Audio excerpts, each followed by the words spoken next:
Good morning. Thank you all for being here. We have a busy day here at the Department of Justice, as I'm sure a lot of you have seen already. Today, we are proud to announce the results of the FBI's Operation Restore Justice initiative. This historic, unprecedented, nationwide operation led to the arrest of 205 child sex predators. Unbelievable. In just 5 days. This was an incredible operation done in conjunction with the FBI and our prosecutors. Children and their families now have a chance to heal. These are online predators. Think about this.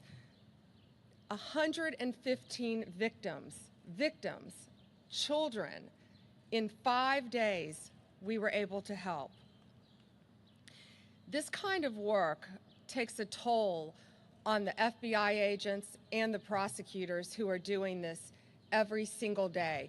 They are working tirelessly online, dealing with the dregs of our society, the worst of the worst, the people that hide behind a computer and target our young children every single day. Our law enforcement, our prosecutors, sit there and deal with this every day to get these monsters off the street. Director Patel and I, almost daily in our meetings, talk about these cases and what it does to our officers and our prosecutors, but also how many lives are being saved and how many children are being helped by this.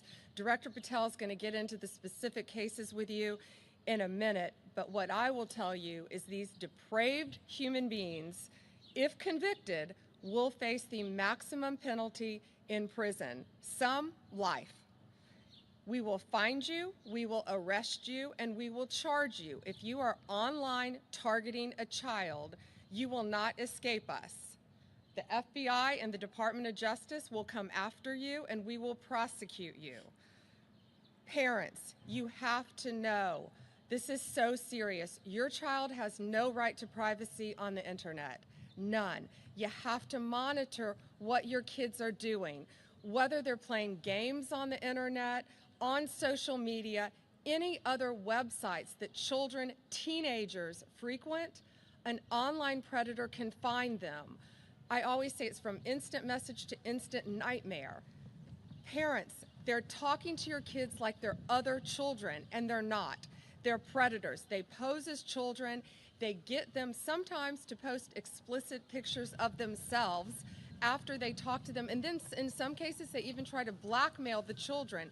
The suicide rate among teens ages 14 to 17 has increased as a result of this as well, because teens are taken advantage of and they're manipulated online by child predators. So all of you being here today and covering this is so important because parents need to know. You've got to talk to your kids. They think they're talking to other children, but most of the time they're not.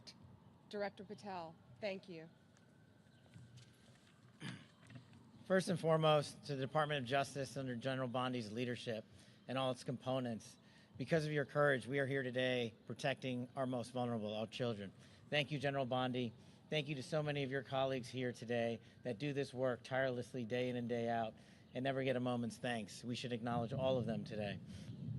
As the FBI director, I'm humbled to lead some of the bravest men and women in law enforcement, and I want to thank our 55 field offices, our 90-plus United States Attorney's offices, our CIOS section, our CRIM division here at the Department of Justice, and our field offices throughout the country with lawyers and prosecutors and agents working tirelessly on some of the harshest criminality we've ever seen.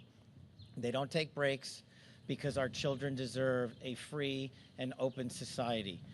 I also want to just take a moment to emphasize the priority of this Department of Justice and this FBI. Our children. If you harm our children, you will be given no sanctuary. There is no place we will not come to hunt you down. There is no place we will not look for you. And there is no cage we will not put you in should you do harm to our children. The prioritization of this administration and General Bondi has made it abundantly clear to child predators you will be hunted down and you will be prosecuted.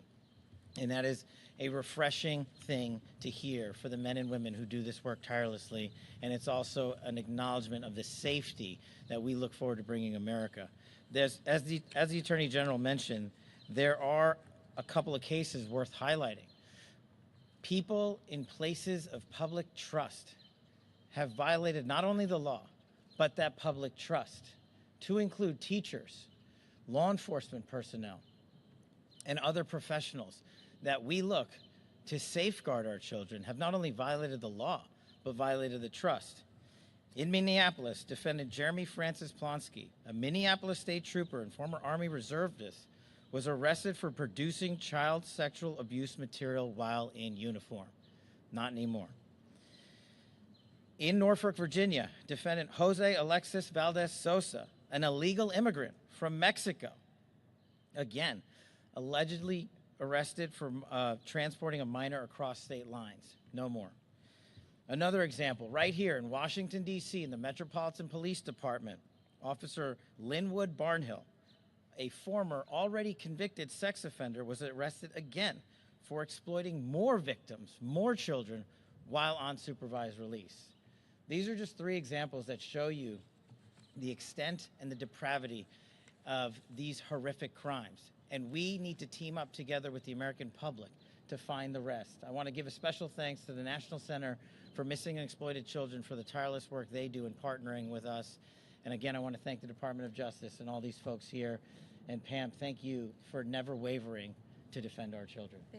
Thank you, Director Patel. And this ranges from, we have cases from California to New York to Florida, our entire country. And just in 1 week, again, 115 victims we have. 205 offenders have been charged in 1 week, thanks to the FBI. So think what's happening throughout this country. Children are being taken advantage of, and we have to stop it. Thank you for covering this very important topic today. Thank you.